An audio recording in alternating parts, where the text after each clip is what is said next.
बस जीते जी मर जाने को भगवान की भक्ति कहते हैं। प्रभु चाह में चाह मिलाने को भगवान की भक्ति कहते हैं। प्रभु चाह में चाह।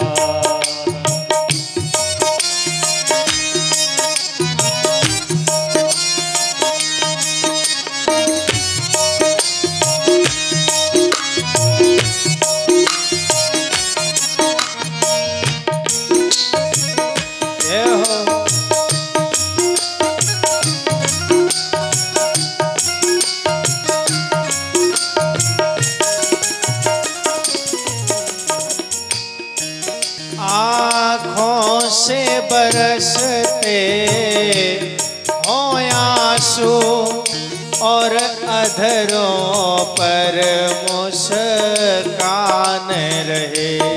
आँखों से बरसते हो आंसू और अधरों पे मुस्काते हैं।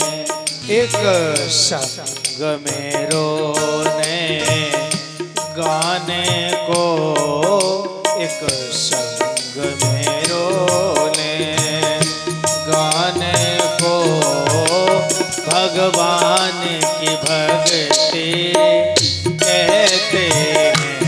बस जीते जी मर जाने को भगवान की भक्ति कहते हैं।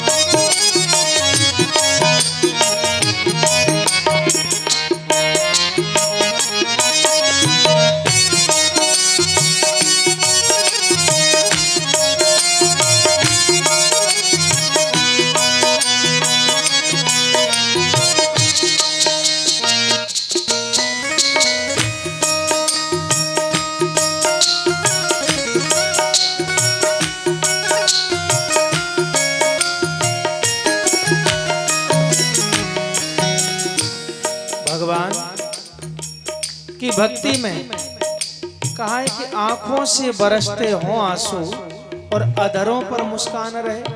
मतलब संसार के ताप सताते हैं, दैहिक दैविक और भौतिक, तीन ताप। रामायण में कहा है कि दैहिक दैविक भौतिक तापा राम राज्य काहू नहीं व्यापा। लेकिन ये ताप छोड़ते नहीं हमें। यहाँ आज कलयुग में छोड़ते नहीं, लेकिन इसमें कहा है कि ये सांसारिक दुख सुख ये तो आते रहते हैं, इसमें भी आंख से आंसू बरसते रहे और अधरों पर प्रसन्नता रहे कि अरे ये सब प्रभु की लीला है। सुख मिल रहा है तो वो भी प्रभु की लीला है, अगर दुख मिल रहा है तो वो भी बस वही जानता है। शांति का साधन एक है। और हम कहें कि नहीं नहीं, कितनी ही मेहनत करनी पड़ जाए इस दुख को मिटा ही देंगे। नहीं नहीं भैया, कैसे? और ऐसे दुखमय जीवन में जीवन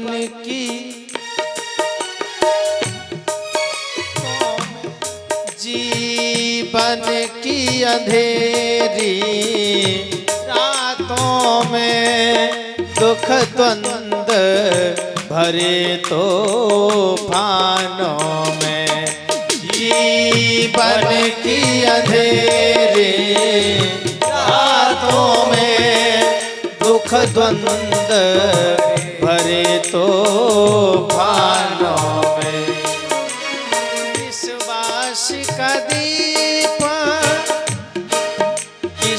बास का दीप जलाने को भगवान की भक्ति कहते हैं। बस जीते ही मर जाने को भगवान की भक्ति कहते हैं।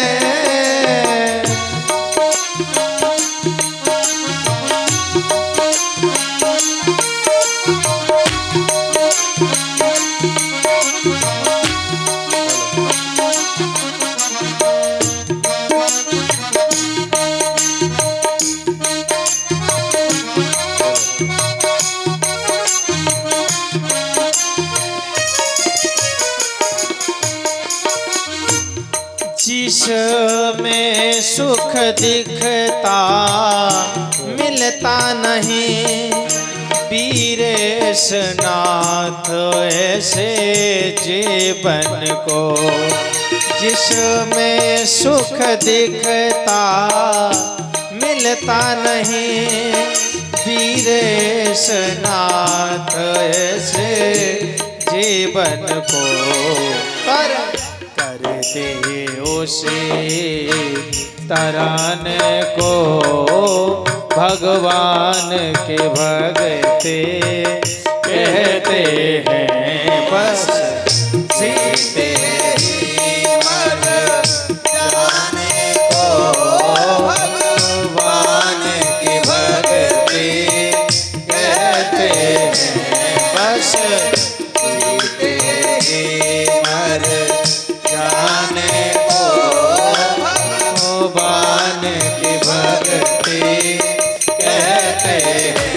प्रभु चाह मिलाने को भगवान की भक्ति कहते हैं।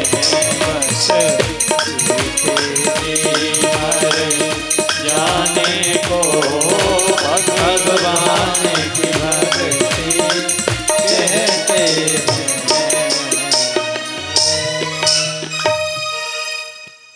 बस जीते जी मर जाने को भगवान की भक्ति कहते हैं। जिसमें सुख दिखता मिलता नहीं। हम लोग ढूंढते हैं कि सुख मिल जाए और हमें लगता है कि ये चीज मुझे प्राप्त हो जाए तो मुझे सुख मिल जाएगा, लेकिन उसमें भी नहीं है। आनंद ढूंढ रहे हैं दुनिया में। भक्तों, आनंद की एक जगह है, केवल परमात्मा से मिलिए तो परमानंद की प्राप्ति होगी। बस